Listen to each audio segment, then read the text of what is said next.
पिछले 2 दिनों से लिब्रांडूस का मेल्टडाउन देख के मेरा कुछ ऐसा हाल हो रहा है।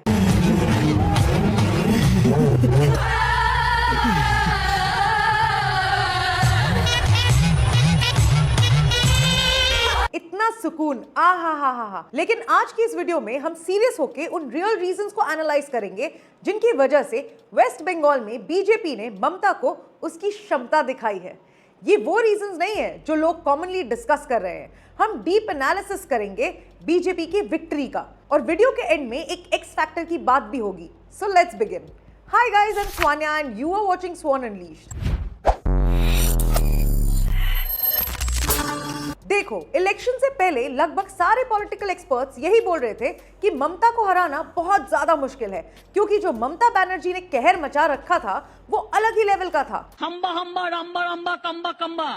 टीएमसी के गुंडे जो बूथ कैप्चरिंग करते थे, लोगों से जबरदस्ती टीएमसी को वोट दिलवाए जाते थे, दूसरी पार्टी के मेंबर्स को मारा जाता था, और तो और लोगों को खुलेआम धमकियां दी जाती थी, अगर टीएमसी को वोट नहीं दोगे तो मारे जाओगे। इसलिए बहुत सारे एक्सपर्ट्स ये मान रहे थे कि इन कंडीशंस में टीएमसी को हराना मुश्किल है, एक्सेप्ट मी।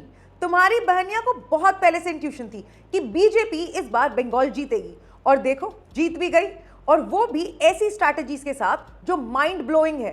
तो चलिए जानते हैं इन स्ट्रैटेजीज को। अरे तुम बंगाल पुलिस जरा वापिस जाओ। हमारे देश की बाकी पार्टीज एक तरफ और बीजेपी एक तरफ, स्पेशली जब इलेक्शन स्ट्रैटेजीज की बात आती है। I mean other parties are not even close. BJP बहुत स्मार्टली इलेक्शन लड़ती है, और यही करके दिखाया है चाणक्य अमित शाह और भूपेंद्र यादव ने वेस्ट बंगाल में। वो बीजेपी जिसके 2011 में वेस्ट बंगाल में कितनी सीट्स आई थी? Any guesses? 0 सीट्स। और 2026 में बीजेपी के पास 207 सीट्स है ना मिरेक्युलस। देखो, वेस्ट बंगाल में बीजेपी के सामने 3 मेजर चैलेंजेस थे। पहला, बूथ लेवल नेटवर्क बनाना और टीएमसी के गुंडों के फियर को इरेडिकेट करना। बूथ लेवल नेटवर्क बनाने के लिए बीजेपी ने कुछ ऐसा किया जो आज तक हिस्ट्री में किसी भी देश में नहीं हुआ है। बूथ लेवल मेंबर्स के रिटन और ओरल एग्जामिनेशंस कराए गए। देखो, सच्चाई ये है कि इलेक्शंस की तकदीर पोलिंग बूथ पे ही लिखी जाती है, और इन्हीं बूथ्स पे हंगामा करके गलत वोटिंग करवाते थे टीएमसी के गुंडे। इसलिए वो बूथ मेंबर्स चाहिए थे जो बहुत ज्यादा स्मार्ट हो और उनके पास इलेक्शन प्रोसेस की नॉलेज भी हो। बीजेपी ने बाकी पार्टियों की तरह सिफारिश के बेसिस पे बूथ मेंबर्स सिलेक्ट नहीं किए। इन्होंने रिटन और ओरल एग्जामिनेशंस करवाए, स्मार्ट बंदे चुने जिन्होंने टीएमसी के बूथ कैप्चरिंग और मैल प्रैक्टिसेस को ऐसे खत्म किया जैसे ध्रुव राठी ने अपनी सद्बुद्धि खत्म कर दी है। अपने कुल की मर्यादा, देश की मर्यादा का हनन करने वाले द्रोही, धिक्कार है तुम पर। इसके अलावा टीएमसी के गुंडों के फियर को इरेडिकेट किया अमित शाह की स्पीचेस ने। उन्होंने लोगों से ओपन अपील की थी कि टीएमसी के गुंडों से डरने की जरूरत नहीं है, और उन्होंने चैलेंज भी किया था कि अगर टीएमसी के गुंडों को जान बचानी है तो 4 मई के बाद कहीं बाहर मत दिख जाना। देखो, किसी भी माफिया की अथॉरिटी का सोर्स होता है फियर। जब कोई इस फियर को चैलेंज करता है तो वो अथॉरिटी अपने आप को लैप्स हो जाती है। यही हुआ है वेस्ट बंगाल में। जो लोग डर की वजह से टीएमसी को वोट देते थे, अमित काका ने उनका डर ही खत्म कर दिया। दूसरा चैलेंज था हिंदू वोट्स कंसोलिडेशन। देखो, हिंदूज हमेशा कास्ट और आइडियोलॉजी में डिवाइडेड रहते हैं। यही सबसे बड़ा चैलेंज था बीजेपी के लिए, लेकिन बीजेपी ने इसको बंगाल में बहुत ही सही तरीके से टैकल किया। आपको याद है, ममता दीदी ने एक स्टेटमेंट दी थी कि अगर मुस्लिम यूनाइट हो जाए तो बाकी सबके 12 बजा देंगे। इसी स्टेटमेंट को बहुत अच्छे से यूज किया बीजेपी ने। मोदी जी से लेकर अमित शाह तक, योगी जी से लेकर हिमंता बिस्वा शर्मा तक 91% एससी और 100% एसटी सीट्स जीती है बीजेपी ने। बंगाल में एक एससी कम्युनिटी है मतुआ, जिसकी 17% पॉपुलेशन है बंगाल में। बांग्लादेश के दीपू चंद्र दास भी इसी कम्युनिटी से बिलोंग करते थे। इस कम्युनिटी को हमेशा कास्टिज्म का चूरन देके बीजेपी से अलग किया जाता था, लेकिन इस बार बीजेपी ने ऐसा नहीं होने दिया, और बीजेपी के पास एक मेजर वोट चंक आ गया। इसके अलावा बीजेपी ने सिख, बुद्धिस्ट और जैन वोट्स को भी अपनी तरफ कर लिया था, जिनका कंट्रीब्यूशन तो माइनर था लेकिन इंपैक्ट मेजर था। आई मीन सनातन के सभी एवेंजर्स असेंबल हो चुके थे एंड दे वन। तीसरा चैलेंज था ऑपोजिशन की फ्रैगमेंटेशन करना और मुस्लिम वोट्स को डिवाइड करना। देखो, ये आधा काम तो बीजेपी के धुरंधर राहुल बाबा ने कर ही दिया था। वो ओपनली टीएमसी की धज्जियां उड़ा रहे थे, जिस वजह से एंटी बीजेपी वोट्स फ्रैगमेंट हो गए थे। इसके अलावा कम्युनिस्ट और लेफ्ट फ्रंट ने भी हेवी कैंपेनिंग की थी, जिन्होंने और ज्यादा इंपैक्ट डाला। बाकी बचे मुस्लिम वोट्स को डिवाइड करने के लिए बीजेपी ने बड़े स्मार्टली स्ट्रैटेजी बनाई। बीजेपी ने सीक्रेटली पर्टिकुलर कम्युनिटी के इंडिपेंडेंट कैंडिडेट्स को मैदान में उतारा था। इसके प्राइम एग्जाम्पल है हुमायूं कबीर, जिसने रेजीनगर और नावडा कॉन्स्टिट्यूएंसी से टीएमसी का सुपड़ा साफ कर दिया। लोगों को लग रहा है कि उन्होंने बीजेपी को हराया है, लेकिन वहां तो 70% मुस्लिम पॉपुलेशन है। बीजेपी को वहां जीतना ही नहीं था, बस टीएमसी को हराना था। हुमायूं कबीर भी जीत गया और बीजेपी भी। And this is called electoral strategy brilliance. यही करती आई है मोदी जी और अमित शाह की जोड़ी। आप सोच सकते हो, इन दोनों ने पिछले 30 सालों में एक भी इलेक्शन नहीं हारा, और दूसरी तरफ हमारे राहुल बाबा हैं, जिनकी हारने की सेंचुरी होने वाली है। भाई, जिंदगी हो तो मोदी जी और अमित शाह जैसी, क्योंकि जिंदा तो रवीश कुमार भी है। करो हमला। अब बात कर लेते हैं दूसरे बड़े रीजन की, जो ममता बानो खुद है। ममता दीदी ने इतने ब्लंडर्स किए हैं कि एक डेडिकेटेड वीडियो बन सकती है इस पे। चाहे वो वुमेन सेफ्टी हो, कैसे 2 साल पहले आरजीकर मेडिकल केस हुआ था, ममता बानो ने विक्टिम को जस्टिस देने के बजाय विक्टिम की फैमिली के साथ जो किया था, वो सुन के आपकी रूह कांप जाएगी। रत्ना देवनाथ, जो विक्टिम की मदर है, अभी जो बीजेपी पार्टी से एमएलए सीट जीत चुकी हैं, उन्होंने बताया था कि टीएमसी के गुंडे उनको बालों से पकड़कर घसीटते थे। जिस मां की बेटी के साथ घिनौना अपराध हुआ हो, उसको न्याय दिलाने के बजाय इस तरह से टॉर्चर किया जा रहा था। जस्टिस तो रहने ही दो, ममता बनर्जी खुद विक्टिम ब्लेमिंग कर रही थी। उनका कहना था कि लड़कियों को 8 बजे के बाद घर से बाहर जाना ही नहीं चाहिए, बाहर जाने की वजह से ग्रेप होता है। ये सोच थी औरतों को लेकर ममता बानो की। और अब देखो कैसे रो रही हैं कि इनको लात मारी गई है, धक्का दिया गया है। मेरे को लात मारा। Big loss student. अरे दीदी, अपनी कही बात भूल गई, क्यों निकली आप बाहर 8 बजे के बाद? आपको तो पता है ना, बंगाल में 8 बजे के बाद औरतों के साथ क्या होता है। इसके अलावा ममता बनर्जी मुस्लिम्स को अपीस करने के चक्कर में हिंदूज के साथ खुलेआम डिस्क्रिमिनेशन कर रही थी। हिंदूज के फेस्टिवल्स की हॉलिडेज कैंसिल की जा रही थी और मुस्लिम्स के फेस्टिवल्स पे छुट्टियां एक्सटेंड हो रही थी। और कुछ रिपोर्ट्स के अकॉर्डिंग तो वेस्ट बंगाल पुलिस में स्पेशल कम्युनिटी के लोगों को अनफेयर तरीके से सिलेक्ट किया जा रहा था। जो लेटेस्ट रिक्रूटमेंट्स हुई थी, उसकी सिलेक्शन लिस्ट देख के आपके होश उड़ जाएंगे। वेस्ट बंगाल कम बांग्लादेश की पुलिस भर्ती ज्यादा लग रही थी। इसके अलावा टीचर्स रिक्रूटमेंट में भी पिछले साल बहुत बड़ा स्कैम हुआ था।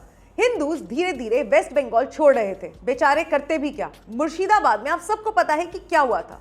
देखो, मैं मानती हूं कि हिंदूज बहुत टॉलरेंट होते हैं और इग्नोरेंट भी, थोड़ा लेट जागते हैं, लेकिन जब जागते हैं ना तो सबकी खटिया खड़ी कर देते हैं। नेक्स्ट ब्लंडर था इकोनॉमी का बुरा हाल होना, जो कि सिर्फ अपीजमेंट के चक्कर में हुआ था। इस बार का आप वेस्ट बंगाल बजट देखो, साइंस और टेक्नोलॉजी का, जो कि था 82 करोड़ और मदरसा बजट था 5700 करोड़। बजट का ये गैप देखो तो लग रहा है कि दुनिया मार्स पे जाने की प्लानिंग कर रही है, लेकिन दीदी ये प्रूव करना चाहती है कि अर्थ फ्लैट है। अदरवाइज मदरसों को इतना बड़ा बजट क्यों एलोकेट करेगा कोई, या फिर इन मदरसों में कोई और ही खिचड़ी पकाई जा रही थी, ये आप खुद ही समझ सकते हो। एनीवेज, हिंदूज का सच में बुरा हाल हो चुका था बंगाल में, जिसकी वजह से एक massive anti incumbency factor kick in कर चुका था and BJP knew how to utilise it. यहाँ भी जीते वहाँ भी जीते, हम सारे बंगाल में जीते हैं, बंगाल में जल। नेक्स्ट मेजर रीजन था conduction of free and fair elections. इसका क्रेडिट जाता है इलेक्शन कमीशन ऑफ इंडिया को, जिन्होंने ट्रांसपेरेंट तरीके से एसआईआर करवा के इलीगल इमिग्रेंट्स और फ्रॉड वोटर्स को एलिमिनेट किया। ममता बनर्जी फ्रॉड वोटर्स का यूज करके इलेक्शंस जीतती थी। एक ऐसा केस भी सामने आया था जिसमें एक औरत के 389 बच्चे थे। ये कैसे पॉसिबल हो सकता है? सोच के देखो, ऐसे लोग वोट कर रहे थे। ऐसे ही फ्रॉड वोटर्स को एलिमिनेट किया एसआईआर ने, जिससे ये सो कॉल्ड कॉन्स्टिट्यूशन के रक्षक लिब्रांडूस को बहुत ज्यादा मिर्ची लगी थी। कॉन्स्टिट्यूशन से याद आया, इन लोगों ने कभी कॉन्स्टिट्यूशन पढ़ा भी है? अभी आपने सुना होगा ममता बनर्जी बोल रही है कि मैं सीएम की कुर्सी से नहीं रिजाइन करूंगी। अरे टेंशन मत लो, ये दोनों है ना। बेटा नीचे आओ, देखिए बेटा, मेरा माँ क्यों दिखा माँ कैसे सी? बेटा ये बेटा बेटा ये तार इसका बिगड़ा हुआ है बेटा। सफेद कपड़ा जोक्स असाइड, ये हमारे कॉन्स्टिट्यूशन के आर्टिकल 164 सब क्लॉज 1 की क्लियर वायलेशन है और आयरॉनिकली कुछ लिब्रांडूज ममता बनर्जी को सपोर्ट भी कर रहे हैं। बस नाम के कॉन्स्टिट्यूशन के रखवाले हैं ये चिंटू चटोरे चमन झींगे। इसके अलावा salute to our jawans of CRPF, जिन्होंने ग्राउंड लेवल पे टीएमसी के गुंडों को हैंडल करके फ्री एंड फेयर इलेक्शंस को होने दिया। No one is actually talking about them, but I think major credit goes to our brave jawan. वैसे भी सीआरपीएफ का मोटो है सेवा और निष्ठा, और इस मोटो पे वो हर बार की तरह खरे उतरे हैं बंगाल इलेक्शंस में भी। आई मीन अगर फ्री एंड फेयर इलेक्शंस होते ही नहीं तो कैसे बंगाल की जनता की चॉइस पूरी होती। वैसे कुछ लिब्रांडोस तो ये भी कह रहे हैं कि इलेक्शंस फेयर थे ही नहीं। इन गधों से बस मैं इतना कहना चाहती हूँ कि एक बार बंगाल की जनता की वीडियोस देखो, कितनी ज्यादा वायरल हो रही है, वो लोग कितने ज्यादा खुश है। लिब्रांडोस का फंडा क्लियर है, जहां ऑपोजिशन जीते वहां डेमोक्रेसी की जीत, और जहां बीजेपी जीते वहां वोट चोरी का भिंडी रोना, वहां इलेक्शन कमीशन को गाली देना। इनके हिसाब से इलेक्शन कमीशन बंगाल इलेक्शंस में करप्ट थी, लेकिन वही इलेक्शन कमीशन केरला इलेक्शंस में सही थी। खैर छोड़ो, इन गधों को कौन सीरियसली लेता है। नेक्स्ट रीजन देखते हैं। देखो, ये वो फैक्टर है जो हर एक इलेक्शन में मेजर इंपैक्ट डालता है, मोदी जी की इमेज। ऑनेस्टली बीजेपी का एक major vote chunk Modi ji की इमेज की वजह से आता है, और आए भी क्यों ना। 75 साल की उम्र में जो बंदा देश के लिए इतनी मेहनत करता है और इलेक्शंस में भी इतनी रैलीज करता है, उसका ऑरा तो होगा ही। जॉय झालमुड़ी। अच्छे वाला कितने का होता है? 10-20। हाँ, जो भी है बना दो। मुझे लगता है किसी भी स्टेट में ऑपोजिशन के जीतने के चांसेस तब तक ही होते हैं जब तक कोई लोकल नेता का फेस यूज हो रहा हो। जैसे ही ऑपोजिशन वर्सेस मोदी होता है, जीतना बहुत मुश्किल हो जाता है। बीजेपी उत्तर प्रदेश और असम को छोड़कर हर एक स्टेट में इलेक्शन मोदी के फेस पे लड़ती है। वेस्ट बंगाल में भी एक क्लियर सीएम फेस नहीं था बीजेपी के पास। मोदी वर्सेस ममता कॉन्टेस्ट ही हुआ था, और मोदी जी को अमित शाह भला कैसे हारने देते। अब बात कर लेते हैं उस एक्स फैक्टर की जिसके बारे में मैंने आपको वीडियो की शुरुआत में बताया था, जो कि है आरएसएस। 2024 इलेक्शन के बाद जब ऑपोजिशन खुशियां मना रही थी, तब आरएसएस बंगाल इलेक्शंस की तैयारी कर रही थी। 2023 से 2025 के दौरान आरएसएस ने 500 से ज्यादा नई शाखाएं खोली थी वेस्ट बंगाल में। आरएसएस के कार्यकर्ता तब से ही दिन रात मेहनत कर रहे थे एक स्ट्रॉन्ग ग्राउंड नेटवर्क बनाने के लिए। सिंपल सी बात है, आरएसएस का विजन ही है नमस्ते सदा वत्सले मातृभूमि, और वो अपनी मातृभूमि को कैसे बांग्लादेश बनने देते। इसलिए उन्होंने घर घर जाकर हिंदुओं को जगाया और उनको संघ के साथ जोड़ा।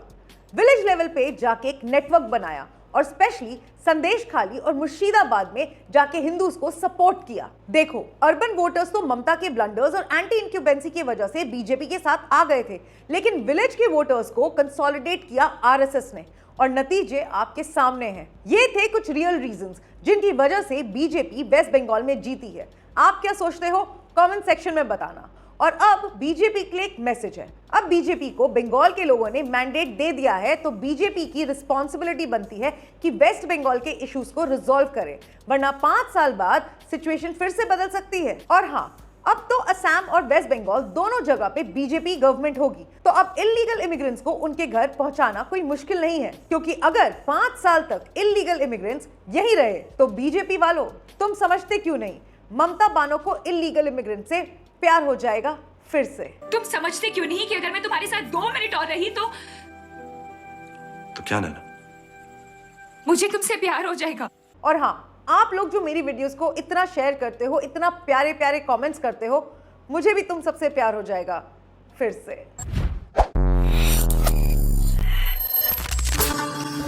वीडियो को लाइक कर दिया आपने? नहीं किए ना? अब थप्पड़ पड़ेंगे आपके।